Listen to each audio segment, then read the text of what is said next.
2014, 2015, I was at a place where I was wondering, is our church going to make it? And am I going to make it?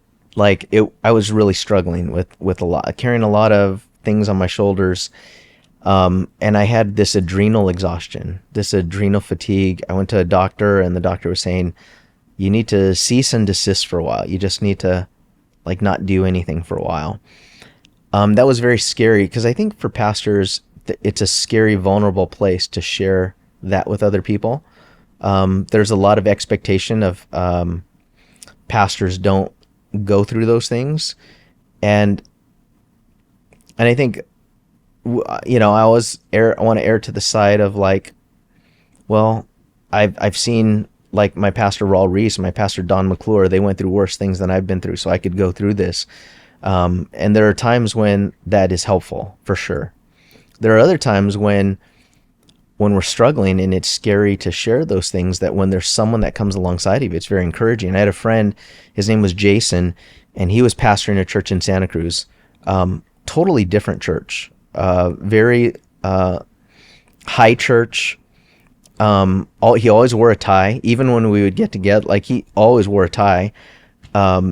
And he called me one time when I was going through this, and he said, "Hey, Matt, what are you doing today?" And I'm like, I'm at work. And he goes, "Hey, do you want to go see a movie?"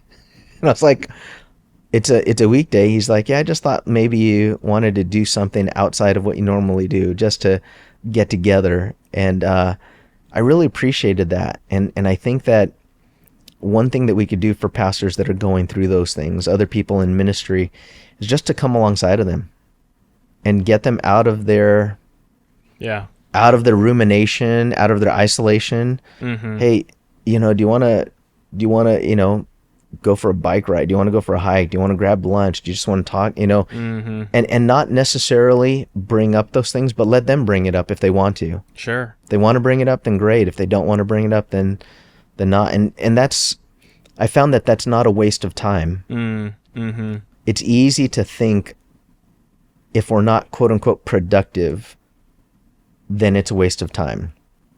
The Sabbath was very unproductive, but very productive in the long run, because God knew that people need rest. And then every 7 years, the land needs rest. You just look at God's design of creation. There is nothing that is in continual growth. Crops, they don't continue to grow. Redwood trees eventually come to an end of their growth.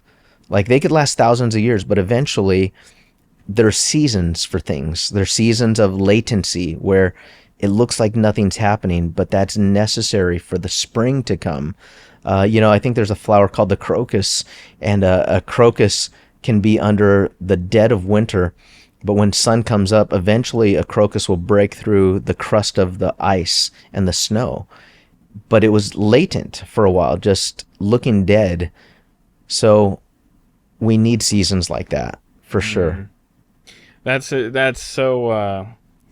I've had seasons like that myself, and I've also had been around other people who've been in seasons like that. And yeah, sometimes you don't need to talk about it right then. Right. You know what I mean? Right. Like, we've done that.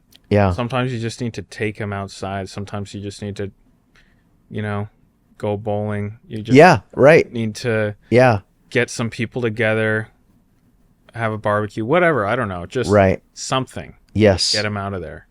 You know, another thing about, you know, our you know, being filled, there was this, man, I'm drawing a blank,